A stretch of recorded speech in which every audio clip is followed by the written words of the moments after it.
तो बच्चों इस वीडियो में डिस्कस करेंगे डीओई की तरफ से प्रोवाइड किए गए क्लास 9th के लिए mission mathematics question of the day की वर्कशीट को, जो कि 25 जुलाई 2025 डेट के लिए है। दोनों मीडियम में एक साथ। इससे पहले कि सभी वर्कशीट और असेसमेंट का सॉल्यूशन अपलोड है, कमेंट को चेक कर लेना। ओके, सीधा जाओ क्वेश्चन पर। क्वेश्चन है, classify the following polynomials as per the given instructions. निम्नलिखित बहुपदों को निर्देशानुसार वर्गीकृत कीजिए। ठीक है, ध्यान से देखो, यहाँ पर क्वेश्चन लिखे गए हैं। 5 क्वेश्चन हैं, 1 2 3 4 5। ठीक है, सॉल्यूशन देखो ध्यान से। तो यहाँ पर बच्चों क्वेश्चन लिख दिया है। ठीक है, क्वेश्चन नोट कर लो अपने मीडियम में। हिंदी में लिखो बहुपद, पद संख्या के आधार पर, घात के आधार पर। इंग्लिश वाले लिखेंगे polynomials on the basis of number of terms, on the basis of degree. ठीक है, तो बच्चों लास्ट वर्कशीट भी सेम किए थे, तो ध्यान से देखना ताकि अच्छे से समझ में आ जाए। ओके, तो सबसे पहले यहाँ पर पद संख्या के आधार पर बताना है नंबर ऑफ टर्म्स। इसमें देखो कितने पद हैं। 2y³ 1 हुआ, -4y² 2, +2y 3, -3 4, यानी 4 पद हैं। तो हिंदी में लिखो चतुर्पदी बहुपद।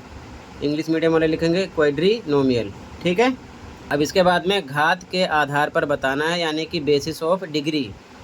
तो पावर देखो वेरिएबल की, y की पावर 1 है, y की पावर 2 है, y की पावर 3 है। हाईएस्ट आपको लिखना है 3 है, तो त्रिघाती बोलेंगे हिंदी में, इंग्लिश में क्यूबिक।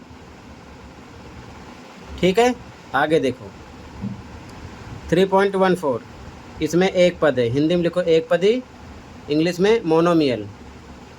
अगर हम घात की बात करें तो अचर है।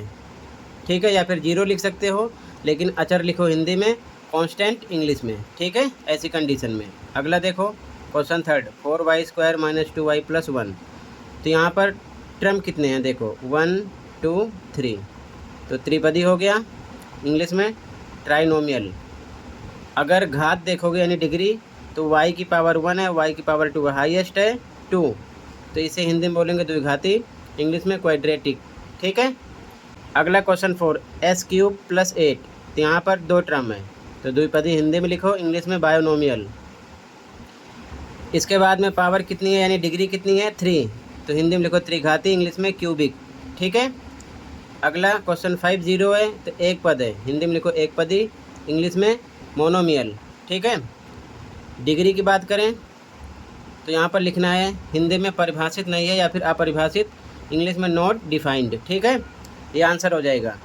इसी के साथ ये वर्कशीट कंप्लीट है। 1 नंबर में ऐसा क्वेश्चन कर लेते हैं, कभी एक पदी यानी मोनोमियल, कभी द्विपदी त्रिपदी, कभी डिग्री यानी घात पूछ सकते हैं, और पूछते हैं बार बार, तो अच्छे से ध्यान में रखना। ओके, इसी के साथ ये वर्कशीट कंप्लीट है। कहीं पर कोई डाउट है कमेंट कर सकते हो। मिलते हैं अगली वीडियो में। Thank you for watching and take care. Okay.